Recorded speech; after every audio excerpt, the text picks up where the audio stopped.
Hello friends, welcome to only I Hindi. सभी friends का बहुत बहुत स्वागत है। इंडियन पॉलिटी लक्ष्मीकांत आपका चल रहा है। आज हम बात करेंगे चैप्टर नंबर 36 ट्रिब्यूनल्स के बारे में। चैप्टर नंबर 36 ट्रिब्यूनल्स के बारे में हम चर्चा करेंगे। लास्ट हमारा जो चैप्टर्स था वो सबऑर्डिनेट कोर्ट को लेकर था। अब देखो कि कुछ अधिकरण होते हैं, ट्रिब्यूनल्स होते हैं, आखिर इनका होना क्यों है, क्यों ट्रिब्यूनल्स होंगे, क्या इनकी आवश्यकता है, केंद्र, राज्य या फिर बाकी स्तर पर किस तरीके से ये काम करते हैं, ये सारी चर्चा हम आज की क्लास में करेंगे। तो राज्यपाल, मुख्यमंत्री, राज्य मंत्रिपरिषद, विधानमंडल, उच्च न्यायालय, अधीनस्थ और अधीनस्थ न्यायालय तक आ गए हैं हम। अब आज का सेशन अधिकरण का है, ठीक है। चलो, तो बच्चों ये टेलीग्राम चैनल है आपके क्लास पीडीएफ के लिए, क्लास के नोटिफिकेशंस के लिए, वीडियोस के लिए, आप इसको ज्वाइन कर लीजिए। चलो, बेसिकली ट्रिब्यूनल्स में हमें जानना है, हमें बस इसमें जैसे कि कल भी मैंने आपको बताया था कि बड़े ही छोटे छोटे से चैप्टर्स हैं ये, है ना। जैसे कि उपभोक्ता आयोग है, थोड़ा सा बड़ा है, लोक अदालत है, चूंकि हम इनमें करंट भी पढ़ेंगे तो ये थोड़ा सा लोक अदालत का चैप्टर भी आपका थोड़ा सा बड़ा हो जाएगा, ठीक है। लेकिन ये चैप्टर्स आपके बड़े छोटे चैप्टर हैं। देखो, इसमें बेसिकली हमें जो ये अधिकरण है, ट्रिब्यूनल्स है, इसमें हमें पढ़ना है कि प्रशासनिक अधिकरण। प्रशासनिक अधिकरण को अगेन हम दो भागों में बांटते हैं, एक तो केंद्र के लिए और एक राज्य के लिए। तो यहां पर हम केंद्र के लिए केंद्रीय प्रशासनिक अधिकरण की बात करेंगे, जिसे कि कैट कहा जा रहा है, मतलब सेंट्रल एडमिनिस्ट्रेटिव ट्रिब्यूनल। फिर हम बात करेंगे राज्यों के लिए प्रशासनिक अधिकरण, जिसे कि स्टेट एडमिनिस्ट्रेटिव ट्रिब्यूनल कहा जाता है। ये प्रशासनिक अधिकरण केंद्र और राज्य के होंगे।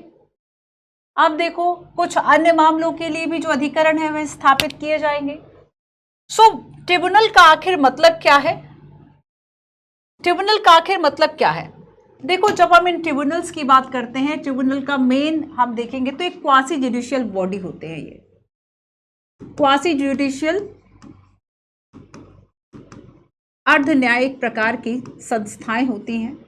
इनकी स्थापना क्यों की जाती है? तो मामलों को सुलझाने के लिए, विवादों को सुलझाने के लिए, न्यायपालिका के बेसिकली जो इतने सारे डिसीजंस हैं। अब देख लो, जैसे कि हम एक ट्रिब्यूनल का मैं आपको एग्जांपल देती हूँ, एनजीटी। अगर देखो एनजीटी बन गया, आप एनजीटी की वेबसाइट पे जाइए, मैंने गूगल पे खोल रखा है जस्ट। जैसे ही आप एनजीटी टाइप करोगे, आपको नेशनल ग्रीन ट्रिब्यूनल की जो वेबसाइट है आप क्लिक करोगे, आपको ये उसका होम पेज दिखाई दे जाएगा। तो नेशनल ग्रीन ट्रिब्यूनल की अगर हम बात करें, हम इसके अबाउट अस को पढ़ते हैं, ठीक है। अब देखो अबाउट अस से, अब देखो यहां से आप हिंदी भी कर सकते हो।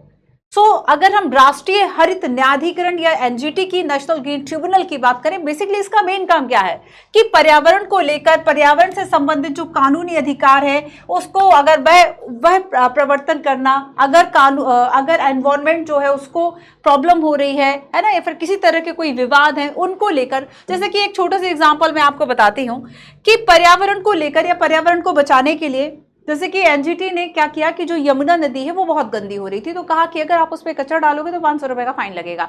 अब ये काम तो न्यायपालिका है, बाकी सब कर सकते हैं। अब ट्रिब्यूनल को ये अधिकार कैसे है? तो ट्रिब्यूनल चूंकि क्वासी जुडिशियल बॉडी है, ये एक पर्टिकुलर किसी मामले को सुलझाने के लिए बनी होती है, किसी एक पर्टिकुलर मामले को लेकर बनी होती है। तो ये आपका राष्ट्रीय हरित न्यायाधिकरण हो गया, ठीक है। तो थोड़ा सा आप देखेंगे कि देखो, अगर अब इसके महत्वपूर्ण निर्णय को मैं देखूं कि इसके महत्वपूर्ण जो निर्णय है आखिर वह कौन कौन से हैं, ठीक है। तो कई निर्णय आपको यहाँ पर देखने को मिल जाते हैं राष्ट्रीय, अंतर्राष्ट्रीय रूप से। इसमें आप अध्यक्ष देख लीजिए कि भाई अध्यक्ष जो है वह कौन है, वर्तमान अध्यक्ष यहाँ पर कौन है। तो यहाँ पर आप देखेंगे आदर्श कुमार गोयल, है ना, ये प्रेजेंट चेयरपर्सन है राष्ट्रीय हरित न्यायाधिकरण के। तो यहाँ पर एक अध्यक्ष होता है। अब देखो, अगर हम सदस्यों की बात करें तो सदस्य आपको न्यायिक भी मिल जाते हैं, विशेषज्ञ भी मिल जाते हैं। तो अगर न्यायिक सदस्य की मैं बात करूं, इसमें भी देखो वर्तमान सदस्य कौन है, तो आपको ये इतने सारे जो हमारे जस्टिस हैं वो देखने को मिल जाएंगे। जैसे कि एसके सिंह है, सुधीर अग्रवाल है ना, जस्टिस बीएमएस सिंह है, अरुण कुमार त्यागी हैं, ये सारे, जस्टिस पुष्पा, जस्टिस दिनेश कुमार सिंह है। तो ये सारी चीजें आपको यहाँ पे मिल जाती है। तो ये हमारे प्रेजेंट मेंबर हो गए, वो भी जस्टिस की तरफ से, ठीक है। तो इस तरीके से आप देखोगे कि हर एक ट्रिब्यूनल में बेसिकली एक जो पूरी जो संरचना है वह बनाई जाती है कि अध्यक्ष होंगे, यहाँ पर इतने सदस्य होंगे, ये कौन तय करेगा, कैसे तय करेगा, उन बातों को हम क्लास में समझेंगे, ठीक है। हमने जाना कि जो ट्रिब्यूनल्स है, जो अधिकरण है, वो बेसिकली एक एडमिनिस्ट्रेटिव बॉडी है जो कि किसी उद्देश्य के साथ स्थापित की जाती है, और इसका उद्देश्य होता है किसी विवाद को सुलझाना। उद्देश्य क्या है? विवादों का निपटारा करना। और याद रखना, ये न्यायालय के अतिरिक्त न्याय क्षेत्र रखती हैं, है ना। विवादों का निपटारा करना, मामलों को सुलझाना केंद्र राज्य के स्तर पर, ये सारे काम होंगे। सो ट्रिब्यूनल जनरली हम देखेंगे कि बेसिकली एक ऐसा हम ट्रिब्यूनल हम किसी पर्सन या इंस्टीट्यूशन को कह सकते हैं जिसको कि बेसिकली एक अथॉरिटी है किसी भी पर्टिकुलर डिस्प्यूट्स को सॉल्व करने के लिए, है ना। एक एडमिनिस्ट्रेटिव बॉडी, एक प्रशासनिक निकाय के रूप में बेसिकली ये काम करेगा और इसे एक उद्देश्य के लिए स्थापित किया जाएगा। तो ये एक स्पेशल कोर्ट की तरह बेसिकली जो ट्रिब्यूनल्स है वे काम करते हैं, है ना। और इसका मेन क्या होगा कि बेसिकली जो वर्कलोड है इसको रिड्यूस करना।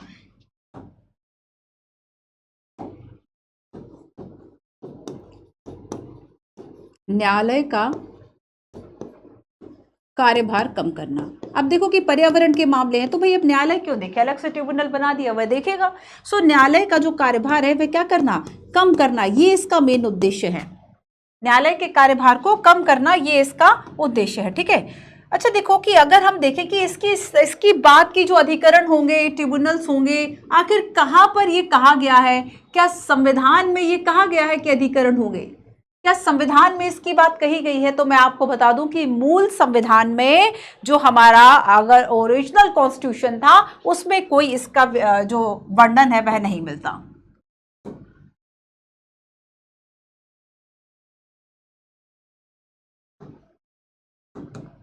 ओरिजिनल कॉन्स्टिट्यूशन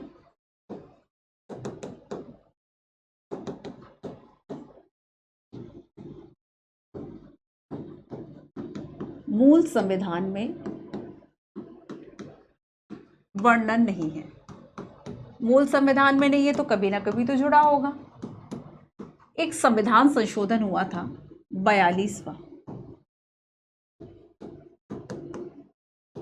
42वां संविधान संशोधन 1976, 42वां संविधान संशोधन अधिनियम 1976, ठीक है। 42वां संविधान संशोधन अधिनियम 1976 के द्वारा इसको जोड़ा गया। और उसको कैसे जोड़ा कि बेसिकली इसमें दो आर्टिकल जो है वह जोड़े गए, आर्टिकल 323A और 323B, दो आर्टिकल इसमें जोड़े गए। अनुच्छेद 323A और 323B। अब देखो प्रश्न आता है 323A जो है आखिर इसमें क्या लिखा है, बी में क्या लिखा है। तो एक ही हम बात करेंगे, इसमें कुछ प्रशासनिक अधिकरणों की बात की है, जो प्रशासन से संबंधित मामले देखेंगे, केंद्र और राज्य सरकार की इवन अखिल भारतीय सेवाओं से संबंधित भी भर्ती और अन्य विवादों के मामले देखेंगे।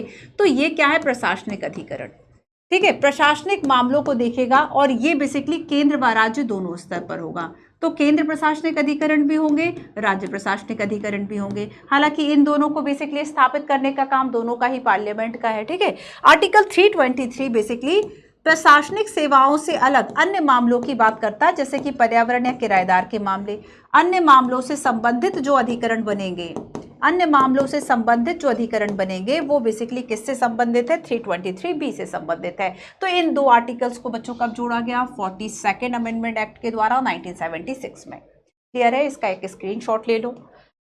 अच्छा देखो मैं आपको एक मेंस का क्वेश्चन दिखाती हूँ, 2018 में क्वेश्चन आया था। ऐसा नहीं कि छोटा टॉपिक है तो क्वेश्चन नहीं आएगा, क्वेश्चन तो आते हैं ना।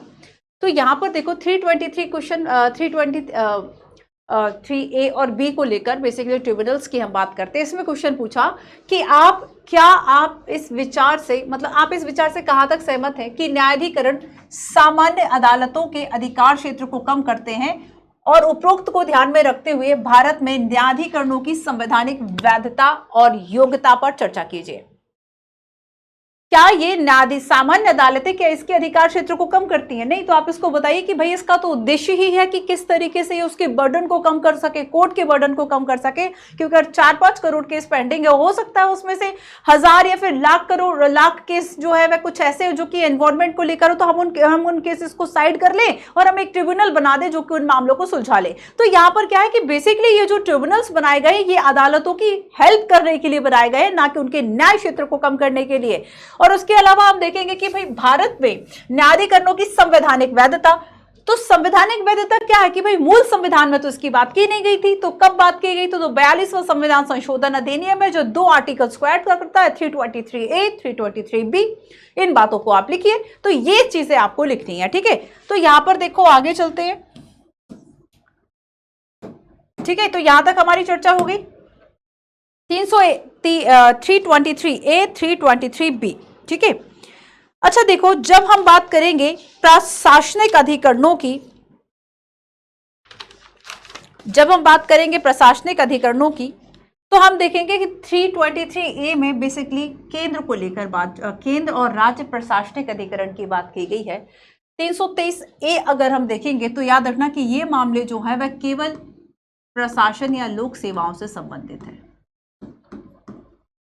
केवल लोक सेवा से संबंधित है। कि अब देखो, अगर मान लो वेतन या फिर सेवा शर्तों को लेके कुछ मामले आते हैं, तो ये सारे मामले कौन निपटारा करेगा? क्या सीधे सुप्रीम कोर्ट इसके लिए बैठा हुआ है, हाई कोर्ट इसके लिए बैठा हुआ है, या फिर हम अलग से इस तरह के ट्रिब्यूनल्स बना के इन मामलों को सुलझा दें? तो प्रशासनिक अधिकरण की हम बात करेंगे, आर्टिकल 323A में प्रशासनिक अधिकरण है, और ये लोक सेवा, स्थानीय निकाय किस किस के लिए करेगा? ये जो प्रशासनिक अधिकरण है 323A में, ठीक है, प्रशासनिक अधिकरण है, ये क्या करेगा कि बेसिकली लोक सेवाओं को लेकर, स्थानीय निकायों को लेकर कौन कौन से मामले देखेगा? स्थानीय निकाय के जो सदस्य हैं, है ना, सार्वजनिक प्राधिकरणों में, जो भी सार्वजनिक निगम की हम बात करें, सार्वजनिक प्राधिकरण की बात करें, सार्वजनिक निगम या प्राधिकरण है, ठीक है। तो इनमें जो व्यक्ति नियुक्त किए गए हैं, में प्राधिकरण में नियुक्त जो व्यक्ति हैं, इनकी सेवा शर्तों, भर्ती, इन सभी के लिए भर्ती, सेवा शर्तें, भर्ती, सेवा शर्तें से संबंधित विवाद, से संबंधित विवाद इसकी श्रेणी में आएंगे, से संबंधित विवाद को सुलझाना। आ गया समझ में, है ना? सो बेसिकली देखो, 323A संसद को यह अधिकार देगा कि वे सेवाओं से संबंधित विवादों हेतु नागरिक व हाई कोर्ट के पास भी यह अधिकार है कि न्यायिक कि बेसिकली हाई कोर्ट के न्याय क्षेत्र से अलग एक जो अधिकरण है उसकी स्थापना करे। तो 323A जो है वह किसको अधिकार दे रहा है? संसद को यह अधिकार है, संसद गठन करेगी, संसद को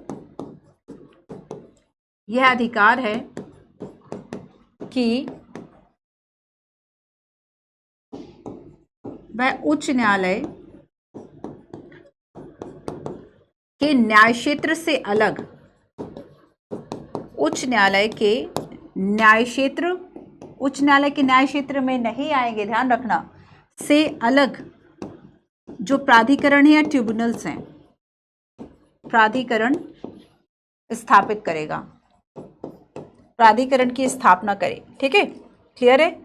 तो ये सेवा संबंधित मामले, विवादों से संबंधित मामले, नागरिकों के, फिर लिख लो, नागरिकों के सेवा संबंधित विवाद, सेवा संबंधित जो विवाद है इसको बेसिकली सुलझाने के लिए आर्टिकल 323 के ए के अंतर्गत जो पार्लियामेंट है बेसिकली वह इसके लिए अलग से एक प्राधिकरण की जो स्थापना है वह कर रहा है। तो हमने जाना कि ये जो प्रशासनिक ये जो प्राधिकरण है 323 के अंतर्गत, ठीक है, ये दो हैं, केंद्र और राज्य, हम इस पर बात करेंगे। यहाँ पर हमने देखा कि ये जो प्राधिकरण है बेसिकली कैसे है, दो है, केंद्र और राज्य प्रशासनिक अधिकरण। चलिए, तो अब केंद्र प्रशासनिक अधिकरण क्या है, पहले हम केंद्र को पढ़ते हैं फिर हम राज्य को पढ़ेंगे। ठीक है, सो बेसिकली अच्छा एक बात और देखो कि लोक सेवक जो है उनको शीघ्र रूप से न्याय मिल सके, इसके लिए इस तरह के जो अधिकरण है उसकी स्थापना बेसिकली की जाती है। और इवन शायद हम देखेंगे कि शायद 50 रुपए का नाम मात्र का शुल्क होता है, और एक जो व्यक्ति है वह वकील के माध्यम से अपना जो पक्ष है वह पेश कर लेता है। वेतन, सेवा मामले, इस तरह के जो भी विवाद है उनको न्यायाधिकरण में सुलझाया जा सकता है। अगर केंद्र के कर्मचारी हैं तो केंद्र के संदर्भ में जाएंगे, राज्य के कर्मचारी हैं, लोक सेवक है तो राज्य का जो न्यायाधिकरण है बेसिकली उसमें चले जाएंगे। ठीक है, तो प्रशासनिक न्यायाधिकरण बेसिकली हमने देखा कि दो तरह के, केंद्र के लिए भी है और राज्य के लिए भी है। तो पहले यहां पर हम केंद्र की बात करेंगे। तो केंद्र के लिए हम देखेंगे कि बेसिकली केंद्र के स्तर पर जो ट्रिब्यूनल्स हैं,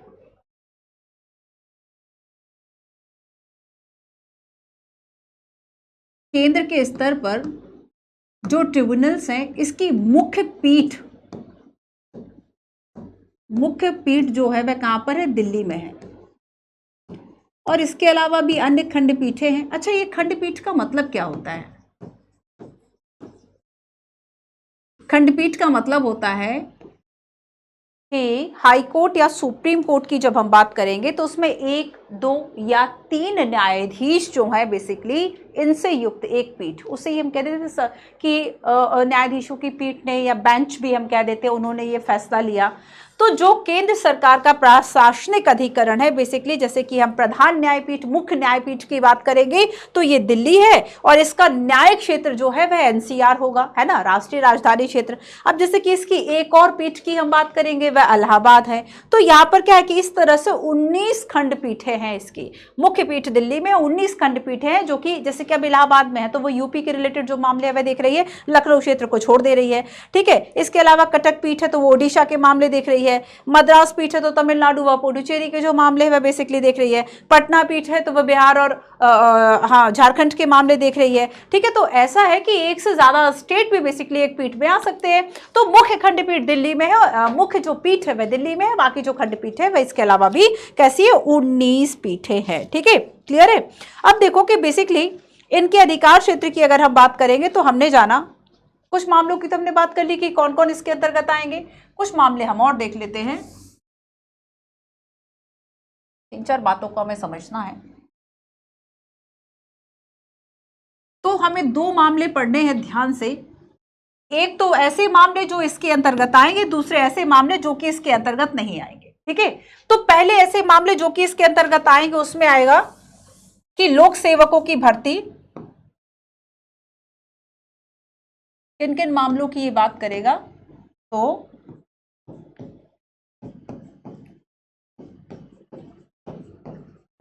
लोक सेवकों की भर्ती का मामला हो, भर्ती व सेवा, इवन अखिल भारतीय सेवा, इससे संबंधित जो मामले हों। अखिल भारतीय सेवा क्या है? IAS IPS, अखिल भारतीय सेवा, केंद्रीय लोक सेवा, संयुक्त लोक सेवा, केंद्रीय लोक सेवा, तो ये संबंधित जो मामले हैं इसके अंतर्गत आएंगे। अब कुछ ऐसे मामले जो कि इसके अंतर्गत नहीं आएंगे, जैसे कि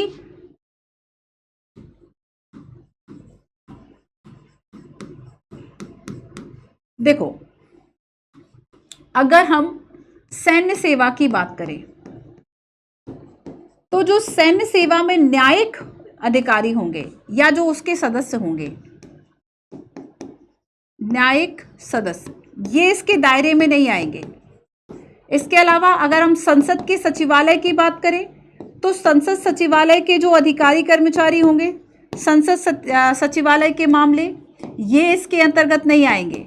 लेकिन एक बात ध्यान से सुनना कि अगर सैन्य सेवा में सिविल जो लोग हैं अगर वह शामिल है, या सिविल नागरिक अगर इसमें शामिल है, सिविल सेवा के लोग अगर इसमें शामिल है सैन्य सेवा में, तो वो मामले बेसिकली ये जो केंद्रीय प्रशासनिक न्यायाधिकरण है वह देख लेगा। लेकिन अगर सैन्य सेवाओं के सिविल कर्मचारियों के अलावा, लिखी लो, खैर इसको भी इंपॉर्टेंट है कि सैन्य सेवा के सिविल कर्मचारी, यहां लिख देती हूं,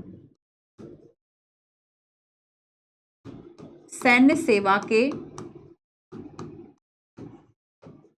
सिविल कर्मचारी ये श्रेणी में आएंगे, है ना, ये आएंगे। लेकिन अगर सैन्य सेवा के न्यायिक सदस्य हैं, न्यायिक कर्मचारी हैं, तो बेसिकली ये केंद्रीय प्रशासनिक न्यायाधिकरण के बाहर होंगे। इसके अलावा अगर हम सुप्रीम कोर्ट के कर्मचारियों की बात करेंगे, सुप्रीम कोर्ट के जो कर्मचारी हैं बेसिकली ये भी इसके अंतर्गत नहीं आएंगे, है ना, क्लियर है। अच्छा देखो, अगर अब हम इनके सदस्यों की बात करें कि बेसिकली केंद्रीय प्रशासनिक न्यायाधिकरण की बात करें तो शुरुआत से देखो,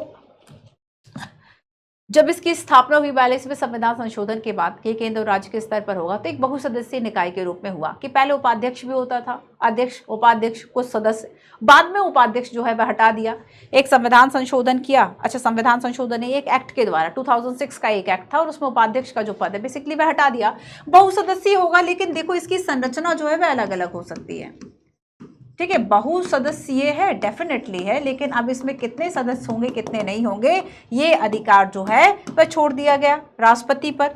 तो बेसिकली देखो कि 2006 से इसमें बेसिकली उपाध्यक्ष जो है वह नहीं होता, एक अध्यक्ष और सदस्य होंगे। वर्तमान में एक अध्यक्ष और 69 जो सदस्य है, इनकी जो बात है बेसिकली वह की गई है, ठीक है। तो यहाँ पर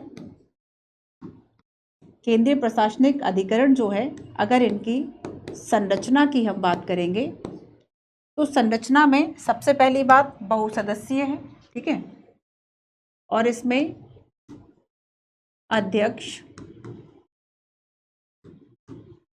उपाध्यक्ष, अध्यक्ष, उपाध्यक्ष व सदस्य होते हैं, ठीक है। दूसरी बात है कि जो उपाध्यक्ष है 2006 के एक्ट के द्वारा उपाध्यक्ष के पद को समाप्त कर दिया गया, है ना, इसको क्या किया, खत्म कर दिया। अगर हम एट प्रेजेंट देखें तो वर्तमान में एक अध्यक्ष होगा, वर्तमान में एक अध्यक्ष प्लस 69 मेंबर्स, 69 जो सदस्य हैं बेसिकली इनकी जो स्वीकृति है वह दी गई है, ठीक है। आगे देखो कि अगर हम अब इनकी नियुक्ति की बात करें कि इनकी नियुक्ति बेसिकली कौन करेगा, तो नियुक्ति का काम हम फिर राष्ट्रपति को दे देते हैं, ठीक है। इनकी जो नियुक्ति है वह कौन करेगा और किस बेस पे करेगा, तो नियुक्ति कौन कर रहे हैं, प्रेसिडेंट कर रहे हैं, राष्ट्रपति के द्वारा। अब राष्ट्रपति किससे सलाह ले रहे हैं, ये बड़ा इंपॉर्टेंट है। राष्ट्रपति द्वारा नियुक्त किया जाएगा, ठीक है, पर कोई ना कोई तो ऐसे सपोर्ट में होगा ना जिससे ये परामर्श करेंगे। तो राष्ट्रपति नियुक्त कर रहे हैं, लेकिन यहाँ पर जो सुप्रीम कोर्ट के जो CJI हैं इनसे परामर्श कर रहे हैं, इनसे परामर्श कर रहे हैं। लेकिन ये जो CJI है ना, एक ये समिति बना रहे हैं जिसे कि खोज सह समिति कहा जाएगा, ठीक है। जैसे कि इस समिति को क्या कहा जाएगा, इसमें न्यायाधीश वो शामिल होंगे जो CJI चाहेगा।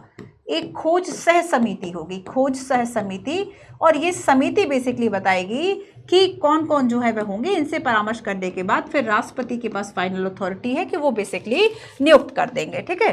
अब देखो, अगर हम इन सदस्यों की बात करें कि अब जो अध्यक्ष होंगे या सदस्य होंगे, उपाध्यक्ष तो होंगे नहीं अब, है ना, कि अब बेसिकली इनकी आयु सीमा जो है वह क्या होगी। हम थोड़ा सा इनकी एज लिमिट पर भी बात कर लें, है ना। एज लिमिट पर देखो 50 साल की आयु पूरी करना जरूरी है। अगर 50 वर्ष से कम उम्र का कोई व्यक्ति है तो वो सदस्य नहीं बन सकता। तो यहाँ पर पहली बात तो ये याद रखनी है कि 50 वर्ष से कम उम्र का सदस्य या अध्यक्ष नियुक्त नहीं किया जा सकता। नियुक्त नहीं को ध्यान से पढ़ना है, ठीक है। इसके अलावा अगर हम और इसमें देखें कि आखिर इनकी रिटायरमेंट की जो आयु है बेसिकली वह कितनी होगी, कार्यकाल कितना होगा, तो कार्यकाल 4 वर्ष का होगा। 4 वर्ष के अलावा 70 वर्ष और 67 वर्ष। अब देखो कार्यकाल हम देख रहे हैं कि यहाँ पर 4 वर्ष का है, 4 वर्ष और 70 वर्ष। अब एक जगह 70 वर्ष लिख लो और एक जगह 67 वर्ष लिख लो। 70 वर्ष की जो आयु की बात की गई ये अध्यक्ष के लिए की गई, और 67 वर्ष की आयु की जो बात की गई ये बेसिकली सदस्य के लिए की गई, है ना, कि कार्यकाल 4 वर्ष या 70 वर्ष जो भी पहले पूरा हो जाए, और सदस्यों के संदर्भ में इस आयु को कम कर दिया गया कि 67 वर्ष भी, 67 भी अगर एज हो गई है तब इसमें। क्लियर है। अच्छा, एक बात और कि बेसिकली ये जो प्रशासनिक अधिकरण है ये किस सिद्धांत के आधार पर कार्य करेंगे? तो ये प्राकृतिक न्याय के सिद्धांत के आधार पर कार्य करेंगे। ये जो प्राधिकरण है, प्राकृतिक न्याय के सिद्धांत, प्राकृतिक न्याय का सिद्धांत क्या कहता है? प्राकृतिक न्याय का सिद्धांत या नैसर्गिक न्याय इस सिद्धांत के आधार पर काम करेंगे। ठीक है, अब देखो ये सिद्धांत क्या कहता है बेसिकली कि जब अगर किसी व्यक्ति का जो विवाद है अगर वह सामने आता है, जब तक उसका पक्ष नहीं जाना जाएगा निष्पक्ष तरीके से, जब तक प्रक्रिया को फॉलो नहीं किया जाएगा तब तक न्याय नहीं किया जाएगा। सो प्राकृतिक न्याय का सिद्धांत कहता है कि प्रशासनिक निर्णय वस्तुनिष्ठ मानदंडों पर आधारित होंगे और निर्णय लेने वाला निर्णय लेने से पहले सभी जो प्रासंगिक कारक हैं उस पर विचार करेगा। निर्णय लेने से पहले सभी प्रासंगिक कारक पर विचार करेगा और इसमें जो प्रक्रिया है वह निष्पक्ष होगी। प्रक्रिया निष्पक्ष होगी और निर्णय लेने से पहले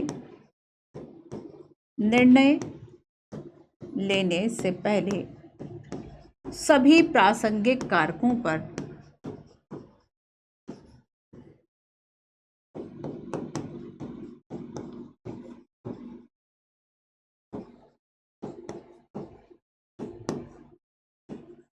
विचार किया जाएगा। ये प्राकृतिक न्याय के सिद्धांत के आधार पर बेसिकली जो काम है वह करेंगे। ठीक है, और देखो कि बेसिकली ये सिद्धांत केंद्रीय प्रशासनिक न्यायाधिकरण या राज्य प्रशासनिक न्यायाधिकरण की जो प्रक्रिया है उसको लचीला बनाता है और इसमें केवल नाम मात्र का शुल्क, केवल 50 रुपए की फीस, 50 रुपए का शुल्क केवल इतना ही लगता है ना। अगर आपको सुनवाई करानी है यहाँ पर आप अगर, तो केवल 50 रुपए का एक मिनिमल सी जो फीस है, मिनिमम फीस है यहाँ पर लग रही है और जो वादी है वो स्वयं अपने वकील के द्वारा अपना जो पक्ष है बेसिकली इसमें रख सकता है। तो प्राकृतिक न्याय के सिद्धांत पर ये काम करेंगे।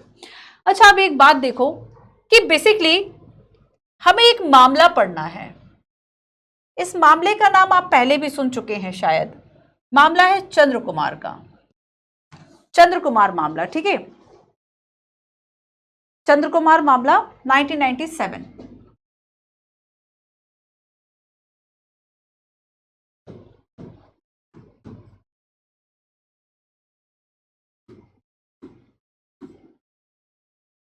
जानते हो पहले क्या होता है कि मान लो आपको प्रशासनिक ये जो अधिकरण है इन्होंने डिसीजन दे दिया, तो फिर इसके बाद आप कहां जाओगे?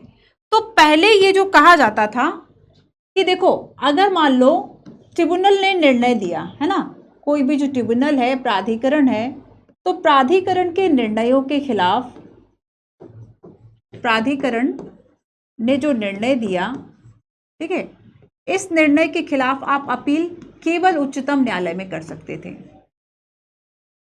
केवल शब्द याद रखना कि पहले ये था, केवल कहां पर? सुप्रीम कोर्ट में, केवल उच्चतम न्यायालय में कर सकते थे। तो चंद्र कुमार मामले में बेसिकली ये कहा गया था कि देखो ये तो बहुत गलत है, क्योंकि न्यायिक समीक्षा तो मूल संविधान का हिस्सा है, मूल संरचना का हिस्सा है। तो आप सुप्रीम कोर्ट को न्यायिक समीक्षा के इस सिद्धांत से, न्यायिक समीक्षा की इस अधिकारिता से बाहर नहीं कर सकते, ये तो असंवैधानिक है। तो इसमें क्या था कि इसमें तर्क दिया गया कि उच्च न्यायालय की समीक्षा शक्ति को सीमित करना असंवैधानिक है।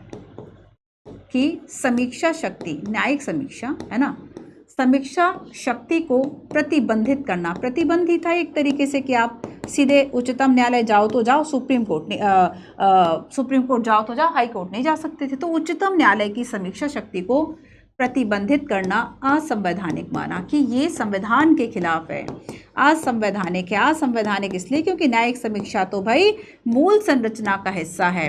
तो अब वर्तमान में जो चंद्र कुमार मामले के बाद जो अपनाया जाता है कि यहाँ पर आपका ट्रिब्यूनल है, ठीक है, अब फिर इसमें अब आ गया बीच में हाई कोर्ट और फिर आ गया आपका सुप्रीम कोर्ट।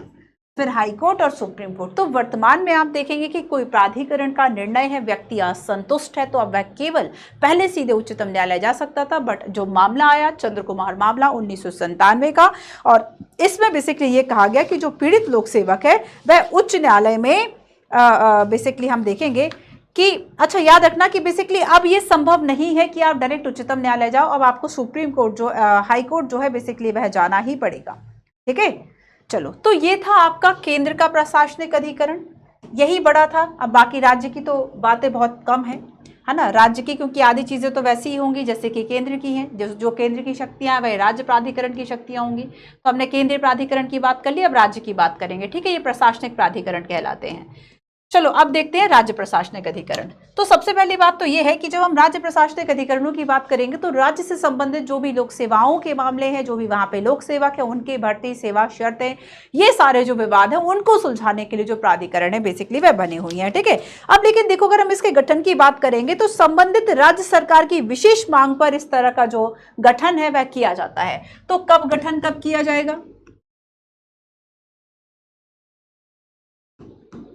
गठन किया जाएगा राज्य सरकार की विशेष मांग पर।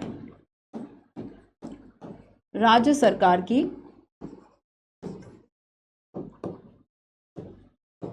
विशेष मांग पर गठन किया जाएगा। 1985 का एक एक्ट है, 1985 के एक्ट के अनुसार, 1985 के एक्ट के अनुसार। साथ ही ये भी याद रखना कि यहाँ पे दो राज्यों का भी एक जो प्राधिकरण है उसका गठन किया जा सकता है। ठीक है, अब देखो कि बेसिकली इसके अंतर्गत जो है वह कौन से मामले आएंगे, तो राज्य सरकार के जो कर्मचारी है, राज्य सरकार के जो कर्मचारी है उनके भर्ती और सेवा से संबंधित जो मामले हैं बेसिकली यह देखेगा। ठीक है, तो इसके कौन कौन से मामले हैं, तो राज्य सरकारों से संबंधित, राज्य सरकारों से संबंधित, राज्य सरकारों से संबंधित कर्मचारियों की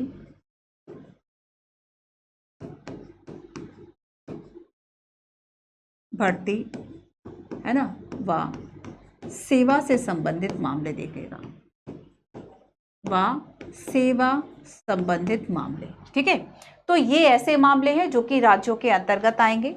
अगर हम राज्य प्रशासनिक अधिकरण के अध्यक्ष और सदस्यों की बात करें तो एक बात आपको याद रखना है कि इसमें राज्य सरकार के द्वारा नियुक्त नहीं की जा रही, यहाँ पर भी नियुक्ति जो है केंद्र सरकार कर रहा है। हाँ, अब जो है वह सीजीआई के अंडर में नहीं बन रहा है, एक जो समिति है जो खोज सह समिति थी, बल्कि जो राज्य का उच्च न्यायालय है, उच्च न्यायालय का जो बेसिकली मुख्य न्यायाधीश है उसके अंतर्गत एक समिति बनेगी जो कि केंद्र सरकार को सिफारिश कर रही है, उसके द्वारा बेसिकली जो नियुक्ति है वह की जाएगी। तो यहाँ पर देखो कि आखिर अगर हम कर्मचारियों की बात करें, अध्यक्षों की बात करें, तो यहाँ पर जो नियुक्ति की प्रक्रिया है ये नियुक्ति किसके द्वारा की जाएगी? केंद्र के द्वारा, केंद्र द्वारा। ठीक है, लेकिन ये करेंगे कैसे? तो अब देखो हाई कोर्ट का जो जज है, ठीक है, ये बेसिकली एक समिति बनाते हैं अपने अंतर्गत, जो समिति पहले सुप्रीम कोर्ट में बनाई गई थी, खोज सह समिति।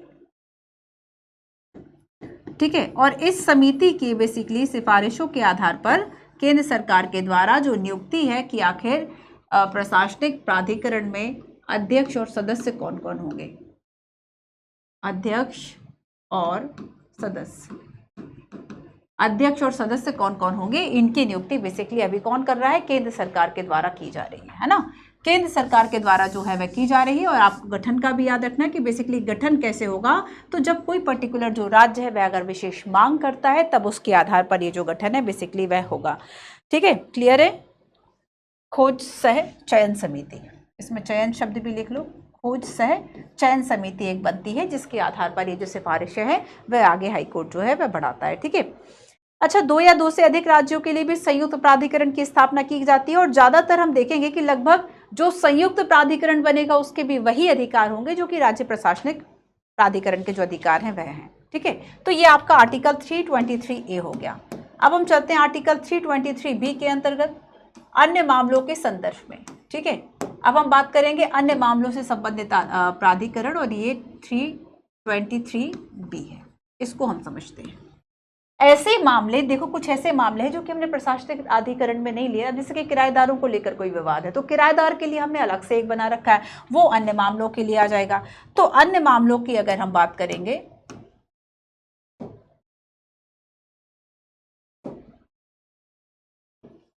323B की हम बात करते हैं, ठीक है।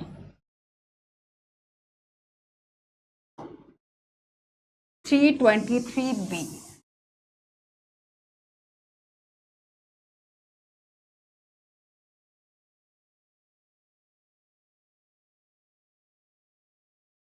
ये किससे संबंधित है?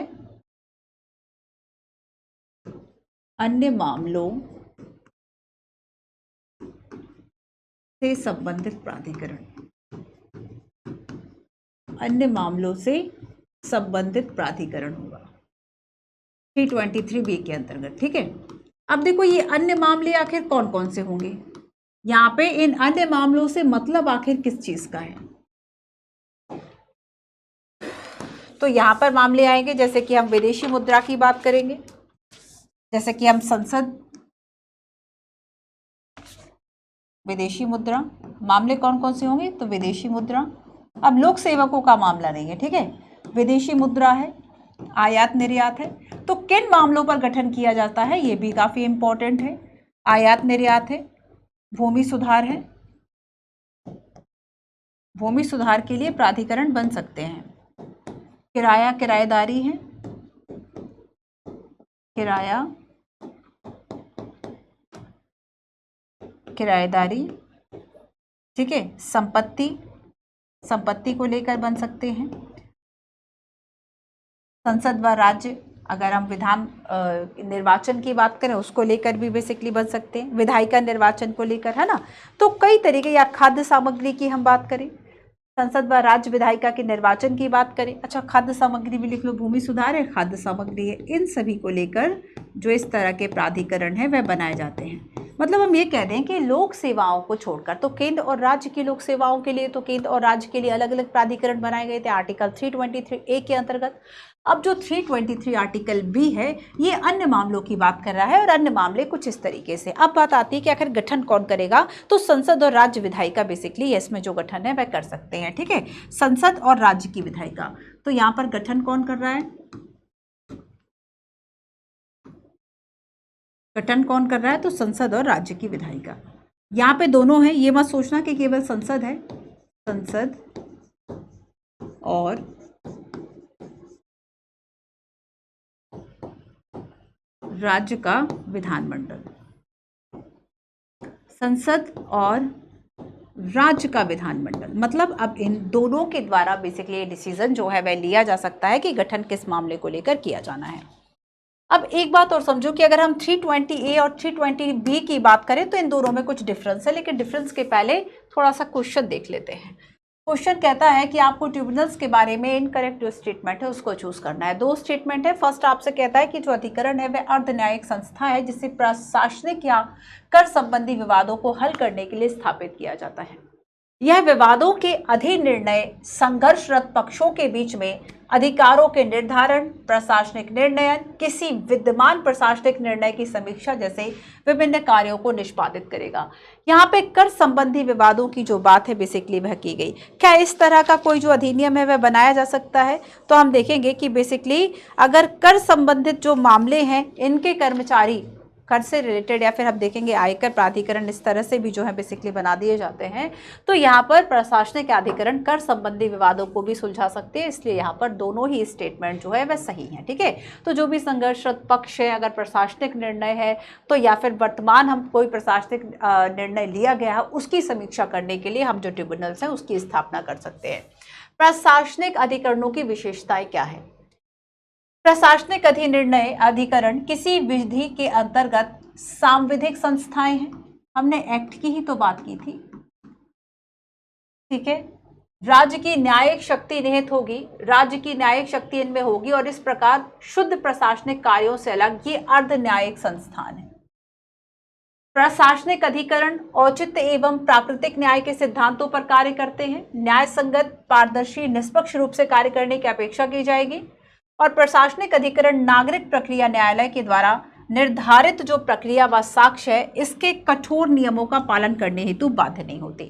एक बात याद रखो कि जब हम केंद्रीय प्रशासनिक अधिकरण की बात करते हैं तो 1908 की जो सिविल प्रक्रिया संहिता है, अगर हम केंद्रीय प्रशासनिक अधिकरण की बात करेंगे तो जो सिविल प्रक्रिया संहिता है, मतलब ये जरूरी नहीं होता कि जो संहिताएं बनी है उनका कानून का पालन करने के लिए बाध्य हो, तो कानून का पालन करने के लिए बाध्य नहीं होती। तो यहाँ पर सिविल प्रक्रिया संहिता 1908 है ना, सिविल प्रक्रिया संहिता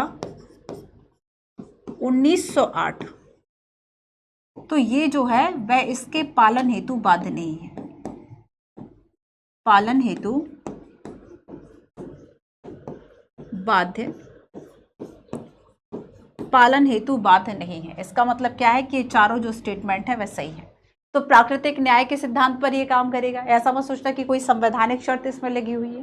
प्राकृतिक न्याय का सिद्धांत है मतलब निष्पक्ष और उचित व्यवहार होगा, है ना, निष्पक्ष और उचित व्यवहार होगा। तो यहाँ पर देखो जब हम 323A और B की बात करेंगे तो इन दोनों में आपको बेसिकली डिफरेंस जो है वह क्या दिखाई देगा। 323A की हम बात करें तो बेसिकली ये जो है केवल लोक सेवा के मामलों को देखेगा, जबकि 323B की हम बात करेंगे ये लोक सेवाओं से अलग भी जो अन्य मामले हैं उसकी बात कर रहा है। ठीक है, यहाँ पर जो गठन है वह केवल संसद कर रहा था, बट 323B की जब हम बात करेंगे तो इसमें अन्य मामलों या अन्य जो मामले हैं उसको लेकर जब गठन किया जाता तो राज्यों का विधानमंडल भी बेसिकली इसमें शामिल था। ठीक है, क्लियर है।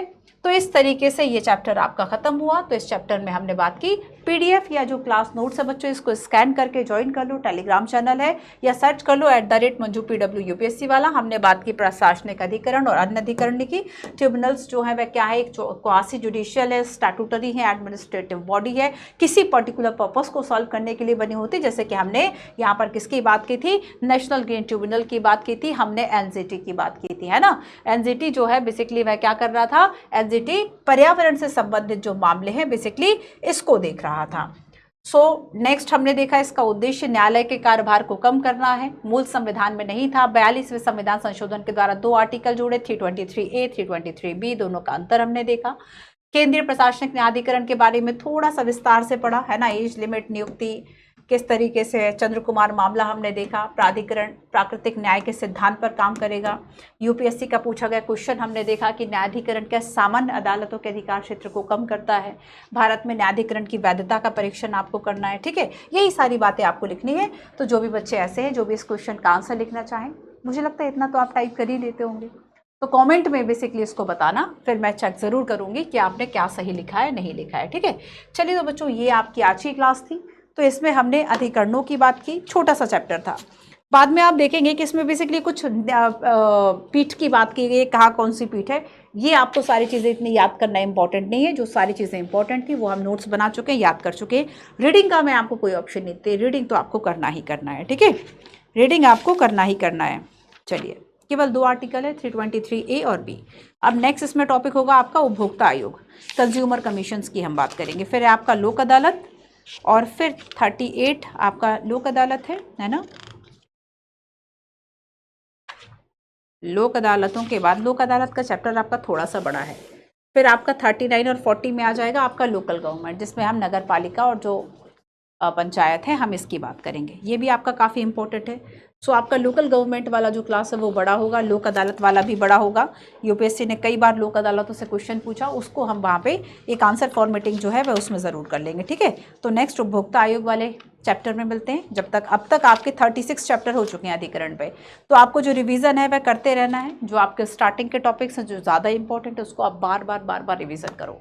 चलिए मिलते हैं अपने नेक्स्ट क्लास में। Thank you so much.